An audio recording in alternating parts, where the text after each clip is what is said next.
दोस्तों आज यानी 2 मई 2022 से फ्यूचर एंड ऑप्शंस ट्रेडिंग में दो नए बदलाव एनएससी या सेबी ने इंट्रोड्यूस किए हैं।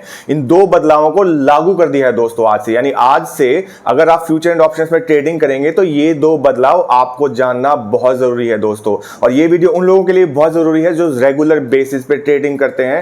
रेगुलर बेसिस मेरा मतलब है 2 या 3 दिन हफ्ते में ट्रेडिंग करते हैं, तो आपको ये जानना बहुत जरूरी है कि ये दो बदलाव हैं क्या दोस्तों। तो मैं बहुत ही आसान और सरल भाषा में इस वीडियो के द्वारा आपको समझाने की कोशिश करूंगा कि क्या है ये दो बदलाव फ्यूचर एंड ऑप्शंस में जो हो गए हैं लागू। इनसे आपकी ट्रेडिंग पे क्या असर पड़ेगा, क्या क्या चीजें आपके लिए बदल जाएंगी, क्या क्या चीजें आपके लिए आसान हो जाएंगी और क्या आपके लिए मुश्किल हो जाएगा दोस्तों। तो बहुत ही सिंपल और आसान भाषा में आपको समझाने की कोशिश करूंगा। जो लोग पहली बार मेरे चैनल पे आए हैं प्लीज आप लोग सब्सक्राइब कर लीजिए। अगर आप लोग सब्सक्राइब करेंगे तो बहुत ही आसानी से आप इन चीजों को समझ पाएंगे। जो भी नए अपडेट आएंगे उनकी जानकारी भी आपको टाइम टू टाइम मिलती रहेगी दोस्तों। तो दोस्तों ज्यादा समय व्यर्थ ना करते हुए सीधे मुद्दे की बात पे आते हैं कि क्या बदल गया है फ्यूचर एंड ऑप्शंस ट्रेडिंग में। तो बात करेंगे पहले बदलाव की या पहला चेंज जो आज से इंट्रोड्यूस हुआ है दोस्तों। पहला चेंज है आपकी मार्जिन मनी को लेके। जिन लोगों को नहीं पता कि मार्जिन मनी क्या होती है मैं बता दूं कि आप मान लीजिए आपके अकाउंट में 2000 रुपए हैं, आपके ट्रेडिंग अकाउंट में 2000 रुपए हैं। तो होता क्या था जनरली दोस्तों कि आप उस 2000 रुपए से 2200 रुपए या 2300 या 2400 रुपए के शेयर ले सकते थे। ये अलग अलग ब्रोकर का अलग अलग मार्जिन देने का तरीका होता है। मतलब कि जितना पैसा आपके पास है उससे थोड़े ज्यादा पैसे या रुपए के आप शेयर खरीद सकते थे अपने ट्रेडिंग अकाउंट से। लेकिन अब सेबी ने क्या कर दिया या एनएससी ने अब क्या चेंज ला दिया इस सर्कुलर के अकॉर्डिंग दोस्तों, अब आपके अकाउंट में 50% मार्जिन होना बहुत जरूरी है दोस्तों। अगर आपको कोई भी नई पोजीशन बनानी है फ्यूचर या ऑप्शंस के अंदर। एग्जांपल देके मैं आपको समझाने की कोशिश करता हूं दोस्तों। मान लीजिए आपको कोई ऑप्शन खरीदना है, उस ऑप्शन की कीमत है 10,000 रुपए। ठीक है दोस्तों, उसकी मौजूदा कीमत है 10,000 रुपए। आपको जो ऑप्शन खरीदना है और आपके अकाउंट में 5,000 रुपए अगर नहीं है दोस्तों तो आप इस ऑप्शन को नहीं खरीद पाएंगे। जनरली पहले क्या होता था दोस्तों, मान लीजिए आपके पास 10,000 रुपए के शेयर खड़े पड़े हैं आपके अकाउंट में और आपके पास कैश 2,000 का पड़ा है, तो मार्जिन दोनों को मिला के लिया जाता था। ठीक है, अब बदलाव क्या आ गया दोस्तों कि मिनिमम 5,000 रुपए आपके अकाउंट में होने ही चाहिए और बाकी का 5,000 का मार्जिन आपके उन शेयर से आएगा जो आपके अकाउंट में पड़े हैं। दूसरी चीज जो इसमें बदली है दोस्तों वो ये है कि पहले क्या होता था, पहले ब्रोकर लेवल पे मार्जिन मेंटेन होता था। ब्रोकर लेवल मतलब कि मान लीजिए मैं एक ब्रोकर हूं, मेरे पास 3 लोगों के अकाउंट हैं। मेरे पास अकाउंट है राम, मोहन और श्याम। ठीक है, मेरे पास 3 लोगों के अकाउंट है राम, मोहन और श्याम।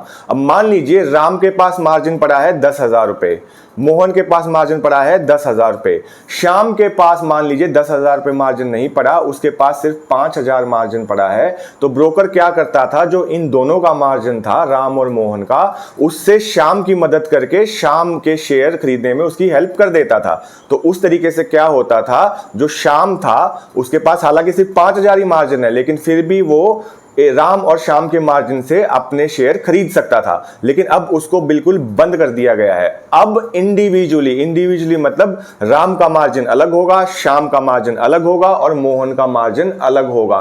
सबको अलग अलग तरीके से अपना मार्जिन मेंटेन करना है। मतलब ये कि अगर राम को शेयर खरीदने हैं 10,000 रुपए के तो 5,000 रुपए उसके अकाउंट में कैश होना चाहिए, तभी वो 10,000 के शेयर खरीद पाएगा। और बाकी के 5,000 भी उसके पास होने चाहिए शेयर्स के रूप में, जिसको वो मार्जिन मनी के रूप में इस्तेमाल कर पाएगा। इसका मतलब ये नहीं दोस्तों कि सिर्फ 5,000 है तो आप 10,000 के शेयर खरीद लेंगे। मान लीजिए आपके पास 10,000 के शेयर पड़े हैं या 15,000 के शेयर पड़े हैं, तो 50% तो आपके शेयर से आएगा, 50% आपके कैश से आएगा। तो आपको 50% मार्जिन मेंटेन करना बहुत जरूरी है अगर आप फ्यूचर या ऑप्शंस में अपनी पोजीशन बना रहे हैं दोस्तों। तो ये था पहला अपडेट जिसके बारे में मैंने आपको बताया कि आपको 50% मार्जिन मेंटेन करना है अगर आपको फ्यूचर या ऑप्शंस में अपनी कोई नई पोजीशन बनानी है दोस्तों। दूसरा बदलाव जो फ्यूचर एंड ऑप्शंस में हुआ है उसको हम बोलते हैं ASM। ASM मतलब एडिशनल सर्वेलेंस मैकेनिज्म। मतलब के हिंदी में बात करें तो एक अतिरिक्त नजर रखी जाएगी कुछ शेयर्स के ऊपर। अब ये शेयर कौन से होंगे दोस्तों?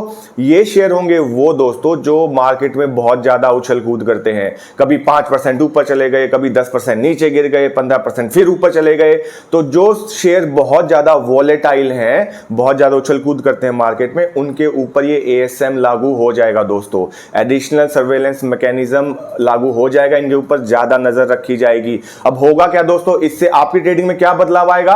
अब इन्होंने इंट्रोड्यूस क्या किया है दोस्तों, इन्होंने ये किया है कि जो शेयर बहुत ज्यादा वॉलेटाइल होंगे फ्यूचर एंड ऑप्शंस में, उनके ऊपर आपको अतिरिक्त मार्जिन देना पड़ेगा, आपको ज्यादा मार्जिन देना पड़ेगा दोस्तों। मैं एग्जांपल के थ्रू आपको क्लियर करने की कोशिश करता हूं। जो इन्होंने रूल बनाया है वो ये कि जो भी वॉलेटाइल शेयर होंगे उस पे 50 या 100% आपको ज्यादा मार्जिन देना पड़ेगा। जो पोजीशन आप पहले 10,000 में बना लेते थे उसके लिए अब आपको 15 या 20,000 देना पड़ेगा।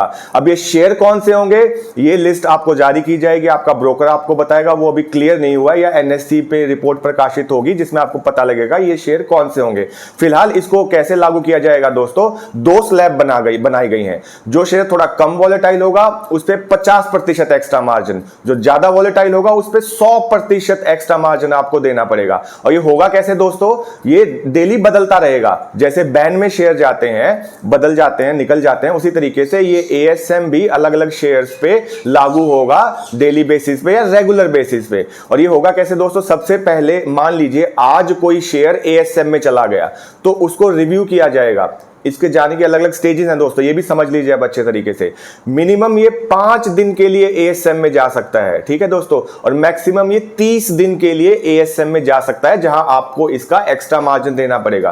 अब इसको रिव्यू कब करेंगे, मान लीजिए टाटा का कोई शेयर है, वो आज एएसएम में चला गया 5 दिन के लिए। अब छठे दिन उसको रिव्यू किया जाएगा कि भाई ये एएसएम से निकल सकता है कि नहीं निकल सकता, इसकी वॉलेटिलिटी थोड़ी कम हुई कि नहीं हुई। अगर उन्हें लगेगा कि ये अभी भी बहुत वॉलेटाइल है तो उसको फिर 10 दिन के लिए डाल दिया जाएगा। इसी तरीके से 11वें दिन फिर रिव्यू किया जाएगा, फिर वो डिसाइड करेंगे इसको निकालना है कि नहीं निकालना। अगर नहीं निकालना होगा तो फिर 15 दिन के लिए, फिर नहीं निकालना होगा तो फिर 30वें दिन के लिए। तो इस पे 4 स्टेजेस हैं दोस्तों। पहले होगा 5 दिन के लिए, 10 दिन के लिए, 15 दिन के लिए और 30 दिन के लिए। और ये रिव्यू होगा छठे दिन, 11वें दिन, 16वें दिन और 31वें दिन।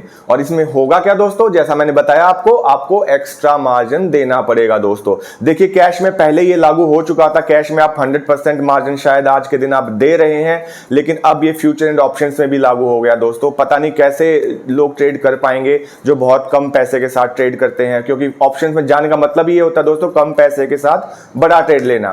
दोस्तों ये थे 2 बड़े अपडेट जिनके बारे में मैंने आपको बताया। इसमें अभी और भी कोई नई जानकारी आएगी या कुछ और चेंजेस होंगे तो भी डेफिनेटली मैं वीडियो बना के आपको क्लियर कर दूंगा दोस्तों। आई होप आपको मेरे द्वारा दी गई जानकारी पसंद आई होगी। अगर पसंद ना भी आई तो प्लीज कमेंट करके मुझे बता दीजिए, और जिन लोगों ने अभी तक सब्सक्राइब नहीं किया आप लोग सब्सक्राइब कर लीजिए। डेफिनेटली आपकी ट्रेडिंग इंप्रूव हो जाएगी दोस्तों। तो मिलेंगे मेरे अगले वीडियो में, तब तक के लिए नमस्कार, सत श्री अकाल और खुदा हाफिज।